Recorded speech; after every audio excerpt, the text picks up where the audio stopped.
It's 7:25, and yesterday Japan raised the crisis level of the damaged Fukushima nuclear plant to level 7. That's the highest possible on the international scale. The only other nuclear accident to be categorised at a level 7 was the explosion at Chernobyl 25 years ago. The change was announced on the international edition of the Japanese television channel NHK. Japan's nuclear safety agency will raise the crisis level at the Fukushima Daiichi nuclear power plant from 5 to 7, the worst on the international scale. The Nuclear and Industrial Safety Agency made the decision on Monday. It says the damaged facility has been releasing a massive amount of radioactive substances, which is a threat to human health and the environment over a wide area. Until then, the incident at Fukushima was rated a level 5, so upgrading to a 7 is a worrying jump. But a former Deputy Director General of the International Atomic Energy Agency, Olli Heinonen, says the rating was increased because the authorities had gathered more information about the situation at the plant. It was 3, and then a week later it was assigned to 5, and now they have assigned it to number 7. Which means that they have now more accurate information about the total amount of radioactivity which was released during this accident. So there is not necessarily a new catastrophe. Nothing special has changed today. Now a company in Corby has been asked to help reduce the spread of radioactive contamination in Japan, and Rebecca is there in the radio car for us. Helen, Spraylat International, that is based here on the Elstree Industrial Estate in Corby. Now, they were in talks with the Fukushima power plant months ago before the earthquake struck, looking at ways of tackling potential radioactive contamination. Obviously, those talks have now taken on a new level of urgency. Here with me now is Chief Executive of the company, Andrew Keir. Andrew, good morning. Can you start by telling us about this product, sort of explain how it works? Yes, the coating is a liquid that is applied to the surface using a spray or roller.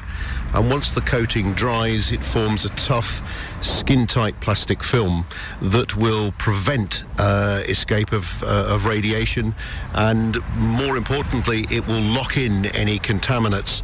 So when the coating is eventually peeled, it can be disposed of safely, ensuring that the contaminants are all contained within the coating itself.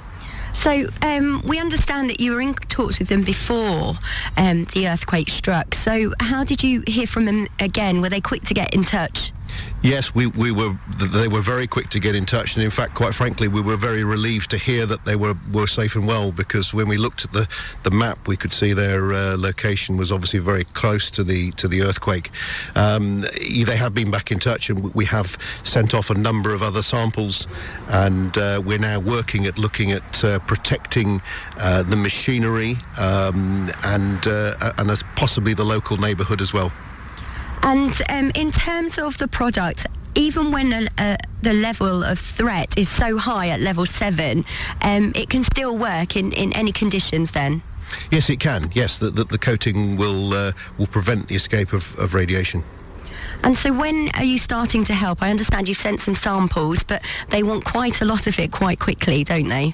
Yes, the initial email was quite scary, because they wanted an initial batch of about 40 tonnes, and we're currently in discussions to see when they want that material and where and when they'll start using it.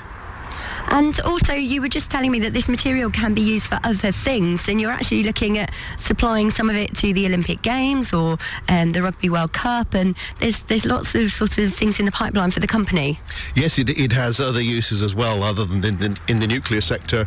We're in discussions with London 2012, and we're already starting to do work out in New Zealand, and there the coating will be used for temporary colour change, and for going over signs. So if they wish to change a sign from the stadium advertiser to something else, our coating will go on.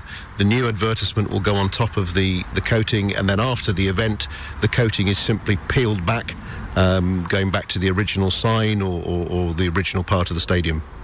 So there you go, Helen. You could change your white car into a pink one for like 3 days and then just peel it off again. Sounds fantastic. Sounds fantastic what they're doing in Japan as well. Rebecca, thank you very much. She's at Spraylat in Corby for us this morning, who are helping out with the Fukushima nuclear plant. And later on...